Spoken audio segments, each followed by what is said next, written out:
Com o lançamento do capítulo 89, vimos o flashback de Susanoo e a sua relação umbilical com a humanidade, assim como o motivo dele apreciar tanto a arte da espada humana. De acordo com Susanoo, aquilo que o afetou ao ver os humanos brandindo a espada é que, diferente do deus da espada, eles não nasceram perfeitos e super poderosos, eles nasceram fracos, mas conseguiram com seu puro esforço e vigor sobrepujar as dificuldades da vida. E se eu te disser que isso não é algo exclusivo desses humanos do Japão antigo?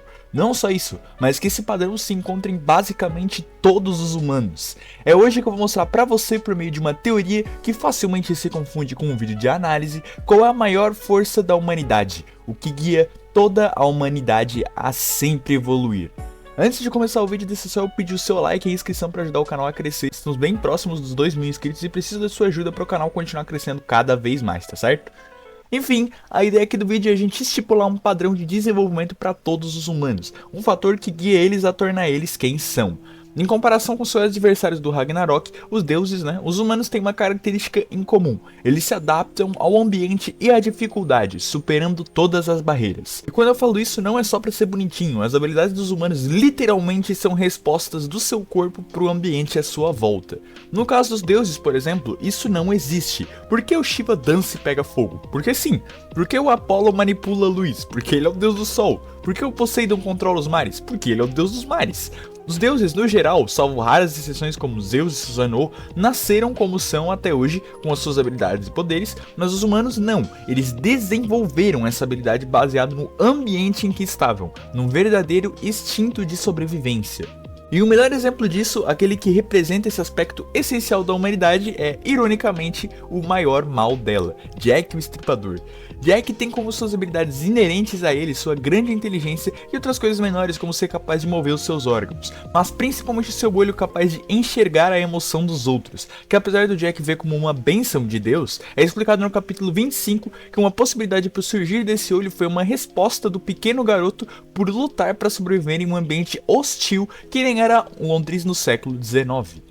Além disso, outro personagem que também tem características semelhantes, no caso o Imperador, onde tudo começou, Qin Shi Huang, que nasceu com uma rara sinestesia espelho-toque, mas que se aprimorou a níveis estratosféricos, a ponto do que sentir dor dos outros e até mesmo dor em emoções negativas serem transformadas em queimaduras no corpo dele. E tudo isso por causa do ambiente hostil em que ele vivia, uma reação natural do seu corpo que amplificou o seu fator raro que era a sinestesia espelho-toque. Ainda no Qin, Brunilde explica no capítulo 60 que o Qin é capaz de ver o fluxo de ki dos seus oponentes após incontáveis batalhas, também graças à sua condição especial. E não só o Qin em uma escala menor, mas ainda seguindo esse aspecto, Sasaki e Leônidas têm habilidades baseadas em experiência. Sasaki desenvolveu seu Senjou Musou por meio de análises e previsões analíticas, e isso começou inicialmente com o jovem Sasaki sobrevivendo na floresta, ou seja, como seu ser respondendo às dificuldades do ambiente e se adaptando. Leônidas não fez isso no seu flashback, mas em sua própria luta, quando ele ficou perto da morte e se adaptou a situação ao desenvolver uma técnica de reação instantânea baseada na experiência de batalha dele. Porém, apesar de todas as regras que eu tô citando, é óbvio que haverão exceções, assim como toda a regra tem. Nikola Tesla é um bom exemplo de um humano que não fica nem a favor e nem contra esse padrão da teoria. Ele simplesmente é muito esperto e usa muito bem sua genialidade. Mas claro, os mais atentos já repararam que a sua ideologia combina muito com o que estamos comentando aqui no vídeo e isso obviamente será levantado daqui a pouco. No caso, temos duas grandes exceções para a teoria, que são Lu Bu e Adão. No caso do Adão, eu não preciso nem entrar em muitos detalhes, Sua origem é divina, ele é a imagem e semelhança dos deuses, e por isso esse aspecto de característica humana que estamos trabalhando aqui não entra, por mais que o Adão seja o epíteto da nossa conclusão aqui, que eu já vou chegar lá. E outra exceção, Lu Bu, é por causa de sua origem completamente mística. A força monstruosa do Lu Bu não é em resposta a um ambiente hostil ou a um problema neurológico que toma condições extremas, mas sim que o seu nascimento faz parte de uma lenda. Sua origem, e portanto a sua força, tem um tom místico e lendário, como é explicado no seu spin-off, então ele também é uma exceção. Buda também, é claro, é uma exceção, a sua iluminação não é nada mais que Buda se desprendendo do mundo material, do ambiente e das influências do seu entorno. Talvez por isso ele se aproxima de um deus e se afasta do mundo humano, pois é humano demais a característica de se adaptar e responder ao ambiente à sua volta. Com isso falta só um humano aqui, o cara que é a junção da regra e da exceção, Raiden Tamemon. Isso porque a sua origem, descrita no próprio mangá, é inumana, que o que quer que seja que isso significa, entre nos mesmos moldes do Lu Bu de ser uma origem mística. Porém, disse que ele é uma junção, e isso é porque ele de fato é uma junção. Além dessa questão mística, os seus músculos que quebravam seus ossos, Raiden demonstrou o mesmo aspecto de adaptação e evolução que os outros humanos quando teve que sobreviver, lutar pela vida para que não fosse esmagado pelos próprios músculos, criando uma casca muscular, os 100 selos, uma resposta às dificuldades e ao ambiente nocivo, no caso seu próprio corpo, e desenvolvendo habilidades únicas graças a ela. E é com isso que chegamos à 10ª rodada, com Okita Souji, o último humano que lutou, e que pra minha não surpresa, também se adaptou e evoluiu mediante o ambiente em que estava. Frente ao Bakamatsu, o ambiente mais mortal do período Edo, Okita desenvolveu técnicas de espada no limiar da vida e da morte, capaz até mesmo de cortar o deus da espada Susanoo.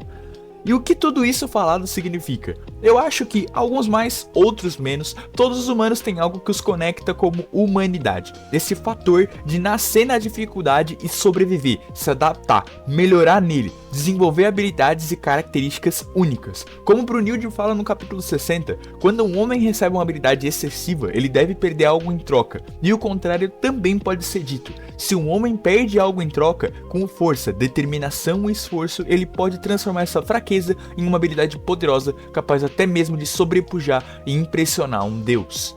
Até mesmo aqueles que eu citei como sendo uma exceção desse fator, frente a todas as dificuldades, seguiram em frente. No final, aquilo que conecta tudo nos humanos não é a sua humanidade em si, e sim a sua ânsia de nunca desistir, de sempre perseverar e seguir em frente, sempre evoluir e sobreviver.